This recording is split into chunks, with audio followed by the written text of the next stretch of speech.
جبکہ حقیقی ریٹ زیادہ ہوتا ہے۔ مثلاً آپ پاکستان سے ایرانی کرنسی تمن خریدیں، فرض کیجئے وہ آپ کو 100 روپے کے بدلے میں 1200 تمن دیتے ہیں، فرض کیجئے، تو جب آپ ایران جائیں گے تو پتہ چلے گا کہ 100 روپے کے بدلے میں 1200 کی بجائے وہ آپ کو 600 تمن دے رہے ہیں۔ ہوٹلوں میں، بینکوں میں، ہر جگہ آپ کو لوٹنے کے لیے وہ لوگ بیٹھے ہوتے ہیں۔ ہاں البتہ کچھ لوگ چوری چھپے بازار میں یہ تمن بیچ رہے ہوتے ہیں، تو وہ آپ کو 1200 کی بجائے 1100، 1150 تمن اس طرح دے دیں گے۔ تو اسی طرح وہ لڑکا بھی جو ہے ایرانی مشہد میں، وہ ہمارے ارد گرد پھر رہا تھا، اور اس نے جو ریٹ بتایا اس میں ہمیں خاصا فائدہ نظر آیا کہ ہم ایک رات پہلے ایک ہوٹل سے ڈالر خرید چکے تھے جو ہم نے خاصے مہنگے خریدے تھے مشہد میں۔ تو جب اس لڑکے نے وہ صحیح ریٹ ہمیں بتایا تو ہم نے اسے کہا کہ $100 کے ہمیں تمن دو۔ اچھا، اس میں یہ بھی ہوتا ہے کہ اگر ڈالر آپ کے پاس پرانے ہیں تو وہ ریٹ کم بتاتے ہیں، اگر ڈالر ذرا سا موڑا ہوا ہو یا اس پر کوئی پینسل کا نشان ہو یا پین کا نشان ہو تو وہ ڈالر وہ لیتے ہی نہیں ہیں باہر والے۔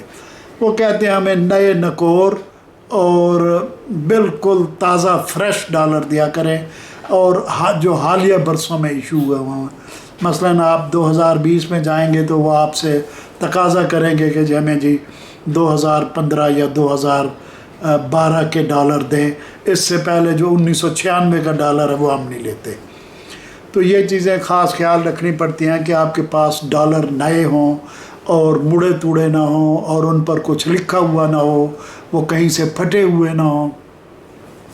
تو ایسے ہمارے پاس تقریباً 1000 ڈالر موجود تھے جن پر کوئی نہ کوئی نشان، کہیں سے وہ تھوڑے بہت مڑے ہوئے ان کے کونے، یا کہیں سے وہ ذرا سے پھٹے ہوئے، تو وہ ڈالر ہم سے ایران میں وصول نہیں کیے جا رہے تھے۔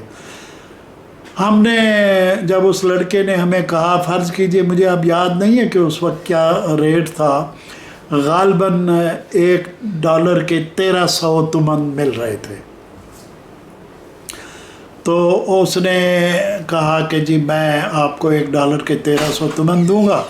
تو اس حساب سے میں نے اسے کہا مجھے $100 کے تمن دو۔